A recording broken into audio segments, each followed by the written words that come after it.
Flies up? Yeah. Everyone's Flies good? Yeah. No fly? Yeah.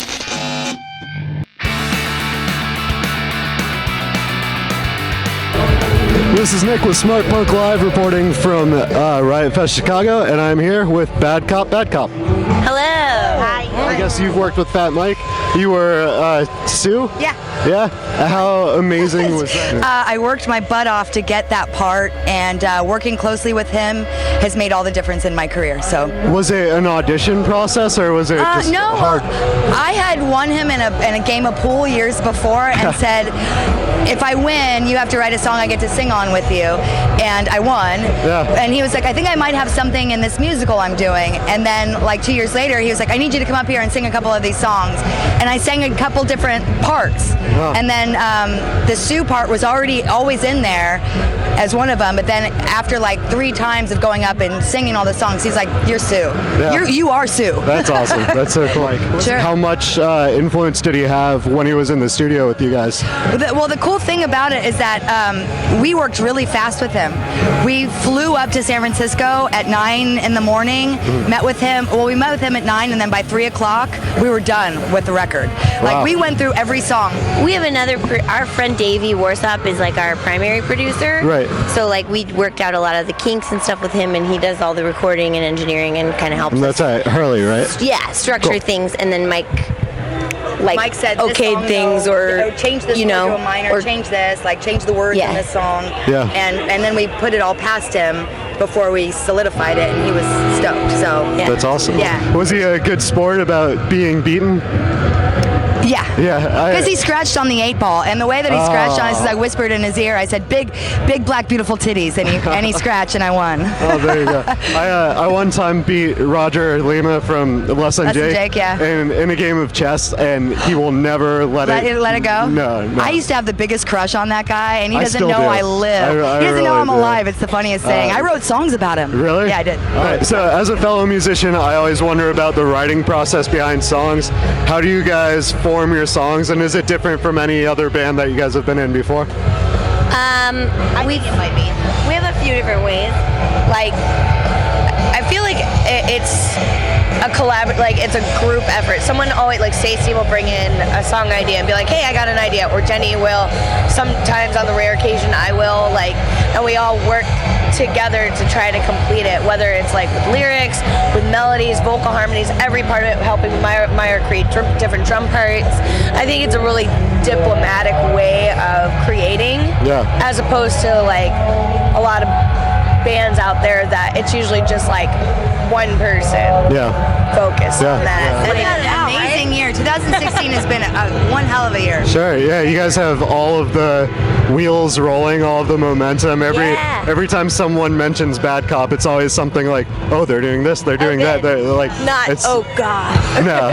Back again. That band. Never. And stronger than ever. Yeah, very RoboCop-esque. Totally. Yeah. This is a gun, not an arm. Okay. They're definitely doing a lot better. Stacey's actually a little over a year now, sober, right?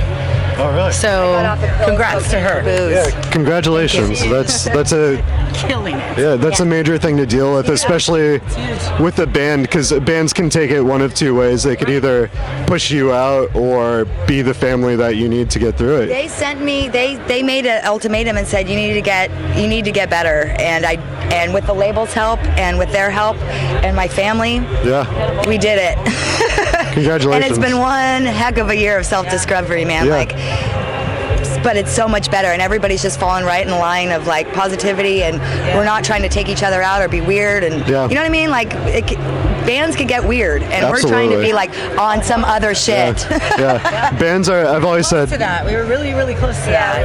We almost literally we probably wouldn't be standing here if it wasn't for that. More time with each other than probably our significant others or anyone at work, anybody else. It's like and we rely on each other and trust each other. And we all need to be there, and I wasn't there for a while, and that sucked, and I could it was a bummer for everybody. And now, you know, we walk around together and we're together. Yeah. It's great. I mean, I don't miss drinking.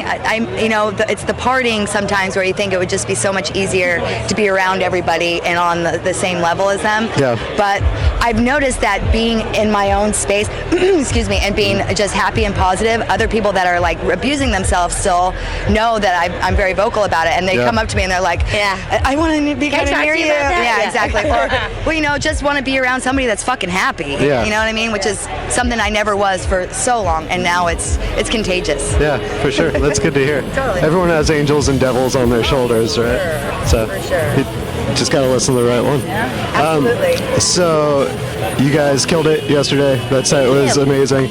And you're just walking around enjoying the day today. Is there anyone that you specifically want to see at Riot Fest while you're here? Well, War on Women tomorrow is going to be a big fucking deal. I interviewed Shauna, and that was awesome. Sorry to talk about other interviews during yours, but I wanted to see Julian Marley yesterday, and I got to see him from the side of the stage. It was like the one artist I read about, and I know the Marleys, and I know the backstory and everything, but I read about him, and then I got to see him from the side of the stage, and then meet him afterwards. I was like, my life rules. That's so cool. You know, like, that's awesome. And then, Method Man. Maybe I'd like to see. I'd like to maybe meet Method Man. Maybe. Oh my God. That's okay. I'd like to meet a Wu-Tang Clan. That'd be I pretty would really amazing. like to. I actually I really started getting into Fits and the Tantrums. Oh yeah. They're playing today, I think. Okay. Yeah, they are today. It was crazy. Like when I first heard them, I was like, "Oh, it's just like some DJ crap." Yeah. I'm not into.